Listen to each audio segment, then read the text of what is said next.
Today we'll discuss Chapter 22, Our Neighborhood in Space, the Solar System. This picture is from a rover on Mars sent up by NASA to collect samples and understand what's going on the surface of the planet. Our solar system is made up of many different types of objects held together by gravity. Either these objects orbit the Sun directly, or they orbit another object that orbits the Sun. For example, Earth orbits the Sun, and Earth's moon orbits Earth. The types of objects that exist in the solar system are planets, dwarf planets, moons, comets, asteroids, the Kuiper belt, the Oort cloud, and the Sun itself. Objects in the solar system can be described on this slide. Pause the video for a moment, try to read the descriptions. I will note a few highlights. First, our solar system consists of only one star, which is our Sun, and this is a body that undergoes nuclear reactions, constantly emitting lots of energy that powers much of the solar system. The solar system consists of 8 planets, which are round spherical objects that orbit the Sun. There are 5 known dwarf planets in our solar system that will be explained in the coming slides. 181 moons orbiting planets or dwarf planets. Notably, some of these are spherical and some are not. Asteroids are rocky and metallic objects, mostly that exist in the asteroid belt lying between Mars and Jupiter. Several of them have large diameters and are spherical, but many more are smaller and irregularly shaped. The Kuiper belt has mostly icy objects orbiting the Sun beyond the orbit of Neptune, and these have varying sizes as well. The Oort cloud is a hypothetical spherical cloud or group of icy objects held together by the Sun's gravity, but extending further out beyond the solar system as far as a quarter distance to the nearest star.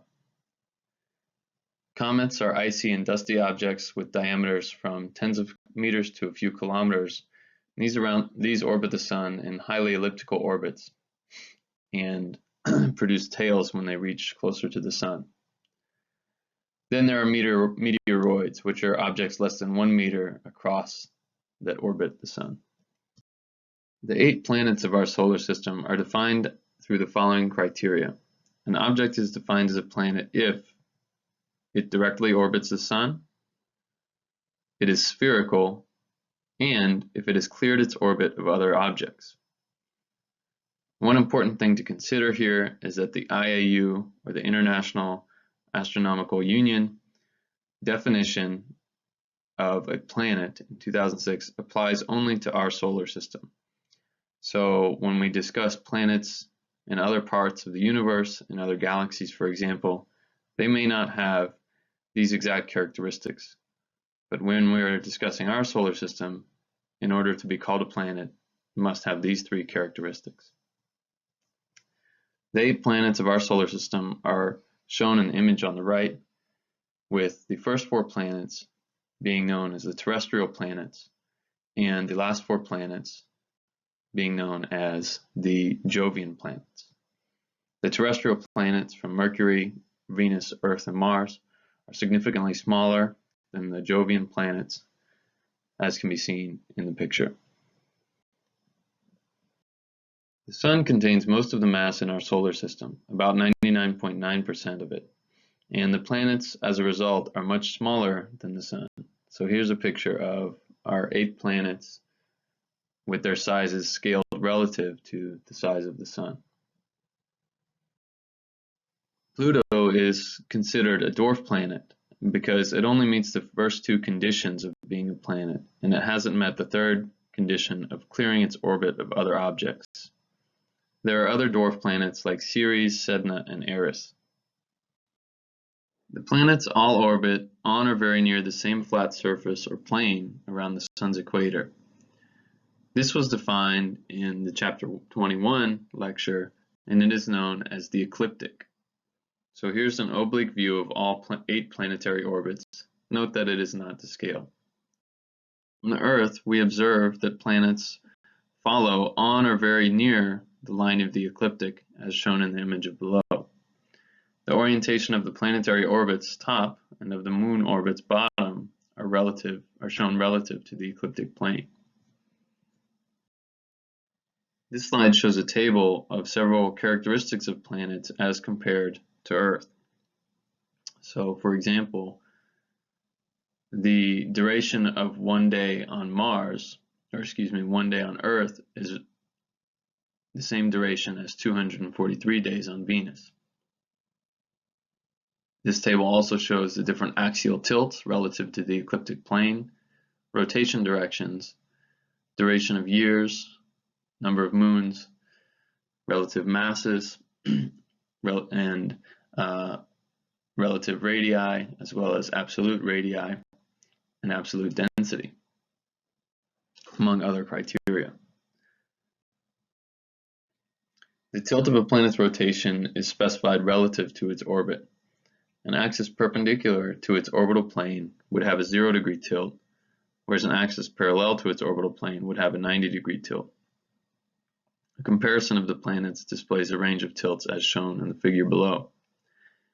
Some notable rotations include Venus, which is flipped about almost 180 degrees, so that it rotates in a clockwise direction rather than a counterclockwise direction when looking from above, and Uranus, which rotates on its side. Now that we have a basic understanding of the solar system and its components, let's start discussing the components in detail, and we'll start with our nearest neighbor, the Moon. This is the only solar system object other than Earth that humans have landed on themselves. Only the near side of the Moon is visible, which is shown on the left. The far side of the Moon can only be photographed via spacecraft, and this is picture shown in 1959 by Luna 3. The near side of the Moon hosts most of the Maria, which are rocks that exist at relatively low elevations compared to the rest of the Moon and are mainly basaltic in composition, shown on the picture on the left. The far side of the Moon consists mostly of heavily cratered highlands, which are made of anorthosites, a more felsic composition, and that picture is shown on the right. The different igneous rock types present on the surface of the Moon gives us an idea as to how it formed. Craters pockmark the surface of the Moon as a result of meteorite impacts. Lunar maps suggest that there are over 100,000 craters with a diameter of 1 kilometer or more, as shown on the left. And the effects of micrometeorites impacting the Moon creates the dust and debris known as regolith that covers the surface of the Moon. So on the right we have an astronaut footprint in the lunar regolith. Note that counting craters and their relative ages adjacent to one another is something that scientists do to understand the history of the Moon. The currently most widely accepted model of the formation of the Moon suggests that it may have formed after an immense impact on the Earth by a Mars-sized protoplanet that blasted debris into orbit. Material blasted free formed a ring around the Earth and later coalesced into the Moon. Now let's discuss the terrestrial planets, which are Mercury, Venus, Earth, and Mars. Earth is the largest and Mercury is the smallest, with the diagram below shown to scale, and Earth's moon also included for reference. One important characteristic of terrestrial planets and the Moon are that they are compositionally differentiated. This means that heavier elements or denser elements have migrated towards the cores of these planetary bodies, and lighter elements have migrated towards the surfaces, which has led to the production of a crust, mantle, and core on each of them. In the figure below, all of the sizes of these planetary bodies, or terrestrial planets plus the Moon, are normalized to the size of Earth. This is done to show the relative sizes of the cores of each of the planets. So notably, Mercury has the largest core relative to its crust, and our moon has the smallest core relative to its mantle. Forgive me, Mercury has the largest core relative to its mantle. Mercury is the innermost planet closest to the Sun, which as a result means it's also the fastest moving. On the left is a false color image of Mercury's heavily cratered surface, and on the right is a topographic map showing relative high and relative low topography. For Mercury and the rest of the planets in our solar system, we'll discuss a few unique characteristics for each. Temperature changes at the equator of Mercury vary from negative 173 C at night to 427 C at noon. Mercury possesses a large iron core and, as a result, has a magnetic field. It has evidence of past volcanic activity but no active volcanoes, and has almost no atmosphere due to its small mass and effects from the solar wind. Large faults or scarps are visible through craters in the photo on the slide, and these faults are thought to have resulted from the shrinking of Mercury during differentiation. Venus rotates in a retrograde motion because it is flipped on its axis. So this means the sun rises in the west on Venus. Venus rotates very slowly with a 243-day cycle to achieve one full rotation. It orbits the sun in 223 days. Venus has a dense carbon dioxide atmosphere with 90 times the pressure on the surface of the Earth and a temperature of 450 degrees Celsius, which is hot enough to melt the lead element. Venus has these hot surface temperatures and abundant carbon dioxide gas as a result of abundant volcanic activity on its surface. Venus has a thick carbon dioxide atmosphere that is comprised in part of sulfuric acid clouds. Cloud cover is constant, so it's difficult to see the surface of Venus from the Earth or from orbiting spacecraft in visible electromagnetic wavelengths. A cross-section of Venus's atmosphere is shown in the picture on the right.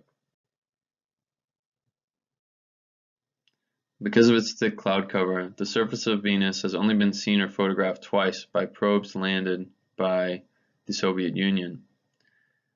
Below is one of these pictures of Venus's surface from Venera 13 in 1981. I believe that as soon after this photo was taken, the camera and spacecraft that landed on Venus' surface melted and was lost. Radar has been able to penetrate clouds on Venus and allowed us to map its surface.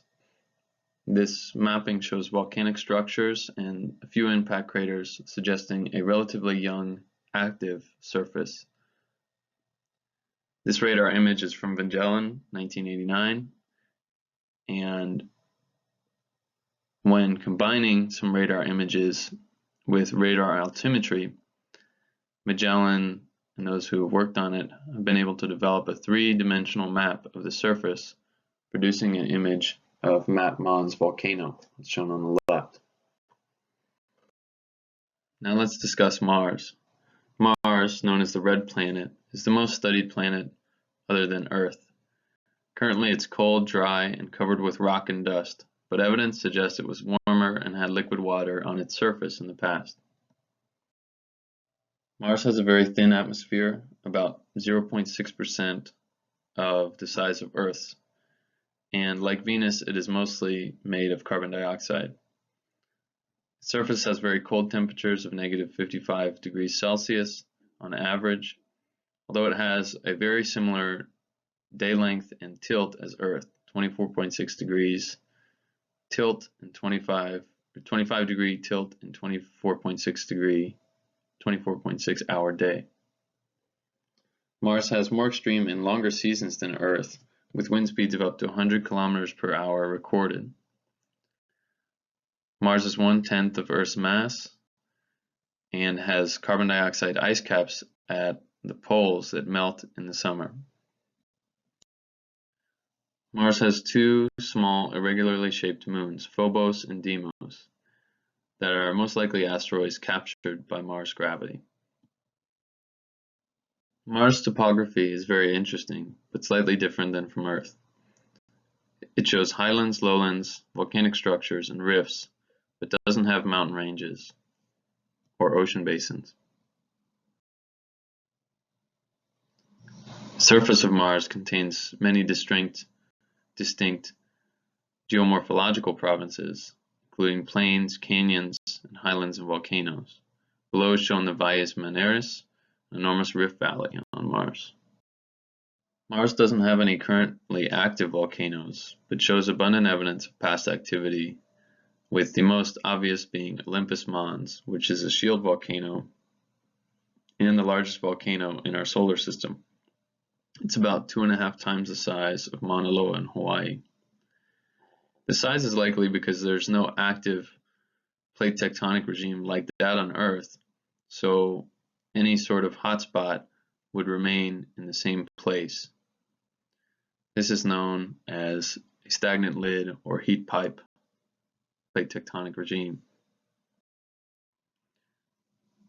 Spirit and Opportunity rovers have proved the past existence of liquid water on Mars.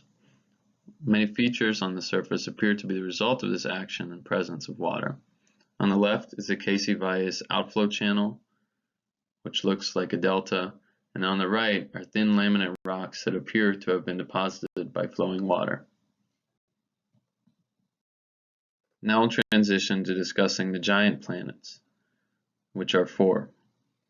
The gas giants are Jupiter and Saturn, and then further from the Sun are ice giants, Uranus and Neptune. Here are their pictures with the sizes relative to Earth. Jupiter is the largest planet in our solar system and rotates very fast with a 10-hour day. It produces its own internal heat and has an atmosphere primarily of hydrogen and helium. Color bands on its surface come from trace elements and convection in the atmosphere. It has a strong magnetic field and a giant storm known as the Great Red Spot on its surface. So here's a picture of its surface with the convection bands from upwelling and downwelling of higher and lower temperature air in its atmosphere. In the bottom left of the planet is the Great Red Spot. The spot rotates counterclockwise and is actually bigger than Earth, but is currently shrinking. The outer planets all have large numbers of moons, and more are always being discovered. Jupiter's 4 largest moons are spherical and have several interesting features. These are known as Io, Europa, Ganymede, and Callisto. Ganymede and Europa are interesting because they may have liquid water subsurfaces covering internal shells of rock. Ganymede may have a vast subsurface ocean, also known as a liquid water mantle, and primitive life may have inhabited Europa's ocean. Ganymede is shown on the left and Europa is shown on the right. Saturn is known as the ringed planet. It has the lowest average density of any planet and an atmosphere primarily composed of hydrogen. There is no solid surface on Saturn, and it has a large number of moons. It has a magnetic field and generates more energy than it receives from the Sun. Saturn's rings are a system of orbiting particles of ice, dust, pebbles, and even small moons. The composition, density, and particle size vary throughout each ring. Saturn has a large number of moons. Recent results in 2019 bring its total to the highest in the solar system. with 82 known moons. Titan is one of Saturn's moons and is the only moon in the solar system with an atmosphere made of mostly nitrogen. The Huygens probe suggested the presence of methane clouds there, and mapping shows hydrocarbon, methane, and ethane lakes, active volcanic vents, and huge dunes, possibly of frozen methane gas. It is the most Earth-like object in the solar system for the type of surface and atmospheric processes that occur, although they occur at very cold temperatures. Enceladus is interesting because it has water ice jets that erupt from its surface, discovered by the Cassini mission. These water ice jets are shown in the figures below and are known as tiger stripes. The planet Uranus, one of the ice giants, has an axis rotation tilted 98 degrees, almost parallel to the orbit of the planet. Its color comes from methane in the atmosphere, and it is an ice giant where significant parts of the interior are made of water ice. It has a rocky metallic core and is similar in size and composition to Neptune. Uranus has rings, as do all 4 giant planets, although they are not as easily visible as Saturn's. Here are a picture of Uranus's rings. The 5 largest moons of Uranus are all smaller than the Earth's moon and appear to be composed of ice and rock. One example is titanium. Neptune is very similar in size and composition to Uranus, and its blue color comes from methane gas. It has an active atmosphere with bands, streaks, and storms.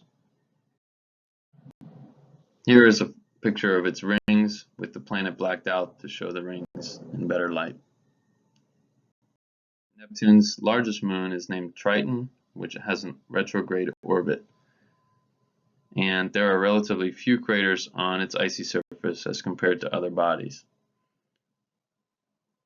likely because it is so far out in the solar system. Now we'll discuss other objects in the solar system. First, asteroids. Asteroids are generally rocky or metallic objects larger than 100 meters across.